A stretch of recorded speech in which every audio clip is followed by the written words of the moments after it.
Oke, bismillahirrahmanirrahim. Assalamualaikum warahmatullahi wabarakatuh. Nah, gimana kabarnya anak-anak ibu yang soleh dan solehah? Mudah-mudahan kita semua selalu diberikan kesehatan dan selalu diberikan lindungan oleh Allah Subhanahu wa Ta'ala. Ya. Oke, kembali lagi dengan ibu. Kita lanjutkan materi yang minggu lalu ya. Minggu lalu sudah ibu jelaskan tentang sholat Jumat. Hukumnya, pengertiannya, syarat sahnya, syarat wajibnya, sunah-sunahnya, dan lain sebagainya. Nah, hari ini ibu akan menjelaskan tentang sholat Jumat lagi. Jadi kemarin itu kan belum selesai. Nah, hari ini kita lanjutkan materinya ya. Oke, sebelumnya kita baca basmalah terlebih dahulu. Bismillahirrahmanirrahim. Oke, di sini melanjutkan yang kemarin, di sini ada syarat 2 khutbah ya. Syarat 2 khutbah yaitu yang pertama, khutbah dilakukan waktu zuhur. Jadi harus di waktu zuhur, tidak boleh sebelum zuhur atau sesudah zuhur. Karena khutbah itu dilakukan sebelum melaksanakan sholat Jumat. Terus yang kedua, khutbah dilakukan dengan berdiri. Ya, jadi tidak ada yang duduk. Jadi harus berdiri, diusahakan sih yang mampu berdiri ya seorang khotibnya. Lalu khutbah berhenti dengan duduk di antara 2 khutbah. Jadi khutbah itu kan ada 2. Jadi sebelum ke khutbah kedua, khotibnya itu duduk terlebih dahulu. Ya, lalu nanti lanjut lagi untuk khutbah yang kedua. Kemudian khutbah dengan suara keras sehingga terdengar oleh semua jamaah sholat Jumat. Jadi diutamakan yang menjadi khotib itu suaranya lantang, keras, jelas, tidak kecil dan juga tidak terbata-bata, tetapi harus yang jelas dan juga keras supaya dimengerti oleh orang banyak ya. Kemudian berturut-turut antara rukun khutbah pertama dan kedua, jadi harus teratur, harus berurutan. Antara rukun khutbah dan yang kedua itu harus berurutan, tidak boleh tidak berurutan ya, jadi semuanya harus berurutan. Dan yang terakhir, khotib menutup auratnya serta suci dari hadas dan najis. Jadi khotib juga harus diperhatikan, bajunya harus menutup aurat, terus harus yang bersih, harus yang suci dari hadas dan najis. Dia tidak boleh ada noda-noda pada baju seorang khotib tersebut. Jadi seorang khotib juga harus memperhatikan penampilannya juga.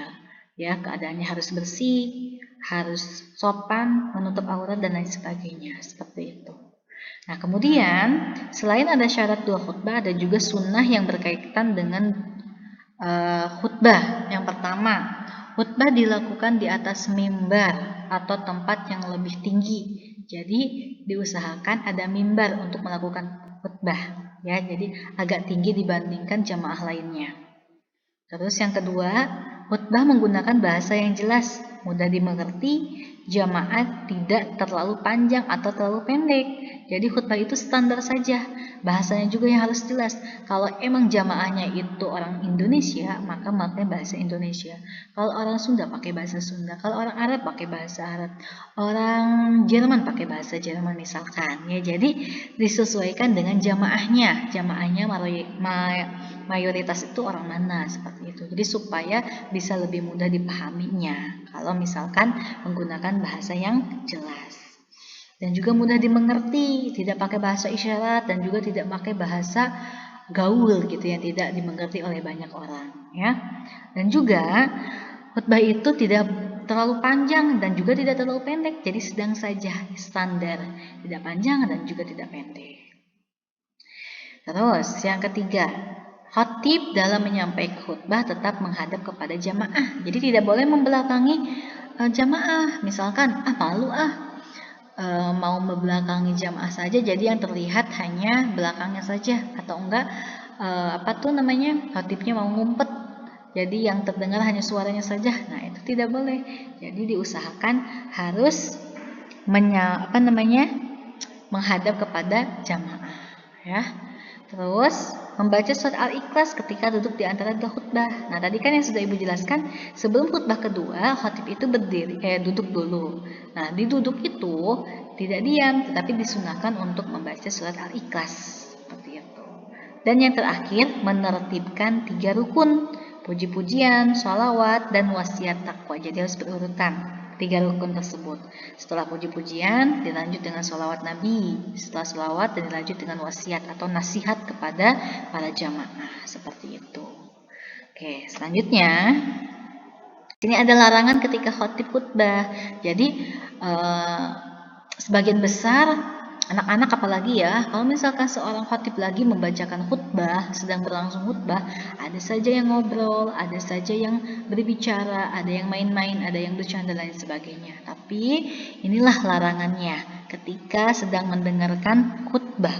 Pertama, berbicara. Jadi kita tidak boleh berbicara kepada siapapun. Kita hendaklah diam memperhatikan khutbahnya tersebut. Terus yang kedua, melakukan hal sia-sia. Misalkan tidak manfaat melakukan halnya, main-main, bercanda-bercanda, dan lain sebagainya. Yang ketiga, duduk memeluk lutut. Jadi duduknya itu sambil memeluk lutut.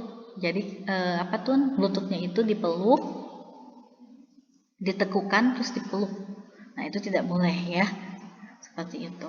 Dan yang terakhir, tidak tidur ketika khutbah berlangsung. Nah itu tidak boleh tidur ketika khutbah berlangsung. Nah banyak sekarang itu yang kita temuin kalau lagi khutbah banyaknya tidur karena mendengarkan khutbah itu emang godaannya itu ngantuk, tapi itu tidak boleh. Tidak boleh yang kita lakukan itu tidur saat berlangsung khutbah ya. Inilah larangan-larangan. Jadi kalian kalau misalkan sedang khutbah berlangsung, cobalah hindari larangan-larangan ketika seorang khatib lagi berkhutbah. Lanjut, di sini ada praktik salat Jumat. Nah, nanti ini dipraktikkan ya. Pertama, mengumandangkan azan zuhur sebagai azan pertama.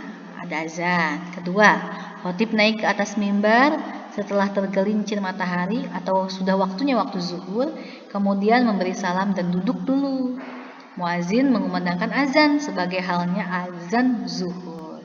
Inilah yang disebut dengan azan kedua. Gitu. Ada azan pertama dan juga ada azan kedua. Terus khutbah pertama, khatib berdiri untuk melaksanakan khutbah yang dimulai dengan hamdalah dan pujian kepada Allah serta membaca sholawat kepada Rasulullah. Kemudian dilanjut dengan memberikan nasihat-nasihat. Ya, jadi berurutan dengan rukun-rukun khutbah. Kemudian khatib duduk sebentar di antara dua khutbah. Terus ada khutbah kedua.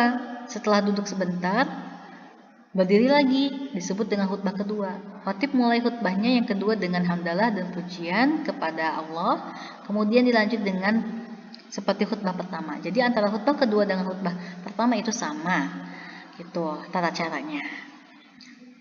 Dan yang terakhir, khatib kemudian turun dari mimbar, kemudian muazin mengumandangkan iqomah. Setelah iqomah barulah